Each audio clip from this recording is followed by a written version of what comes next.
Hey there, Skilled Pastors. Pastor Rob here. Here at Skilled Pastor, we offer practical advice for better ministry. And today I want to share a word that God has given me for our church, but I believe it's not just for our church. It's actually, I believe, for the church in general. It comes out of Acts chapters 1 and 2.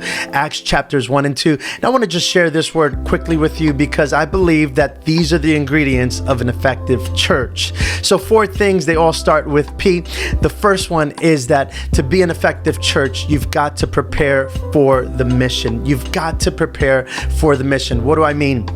In Acts chapter 1, Jesus told the disciples, he said, hey, you're going to go for the mission, but wait for the promise of the Holy Spirit. So don't go, but wait. And it's so important that we be prepared spiritually before we go on mission. So often we say, no, we just want to dive in because it's so urgent. But Jesus actually said, wait for the Holy Spirit. I think there's something to be said about preparing spiritually before you go. But it's not just preparing spiritually. Some churches will say, well, we just need to prepare spiritually. We need to pray. We need to seek God. And those things are important. But you know what? From a material standpoint, you also have to prepare. What do I mean there? Well, you know, they only had at that point 11 disciples because Judas had denied Christ, had killed himself, and you know everything that happened there. They said, hey, we can't just move on with just 11. We've got to replace our leadership. We're missing one leader. We need to replace him. What do? They cast lots. Matthias becomes an apostle along with them. So not only did they prepare spiritually, but they also prepared materially. And I believe that many churches, they make this mistake. Either they emphasize the spiritual and don't have the material in place, or they emphasize the material and don't have the spiritual in place. I think both go hand in hand. So make sure if you're going to be an effective church, make sure that you're preparing both things, that materially and spiritually you're prepared.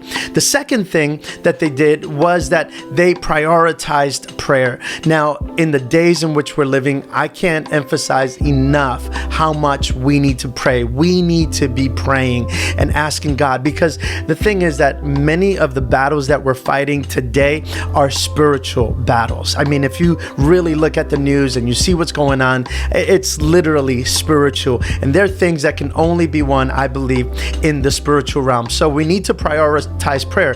That's one of the things that the early church did. They prioritized prayer. You can see that all over chapter 2. Even chapter 1, you can see that they were praying. They prayed for new leadership.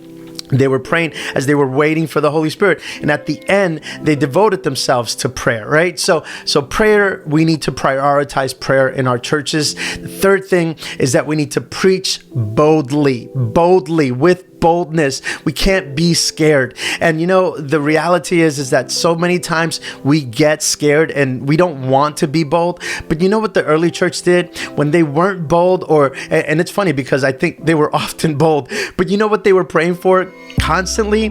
More boldness to preach. So you read that throughout the book of Acts. They were praying for boldness. Lord, give us boldness to preach. I believe today's church needs boldness to preach, and we need to pray for that. We need to ask God, give us boldness to preach.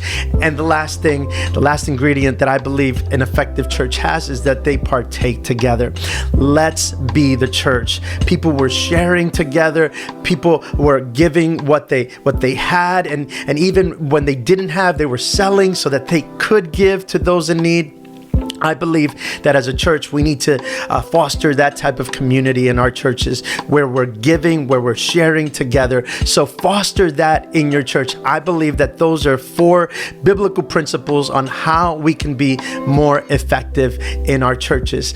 I hope this was helpful to you. If it was, could you do me a favor? Just hit the like button right there. Maybe share this video with someone and subscribe to this channel for more helpful information. So I am here to serve you, and in any way that we can, let's work together. And do me a favor, leave a comment below. Maybe there's something I missed in those 2 chapters. What do you think I missed? What else could make an effective church?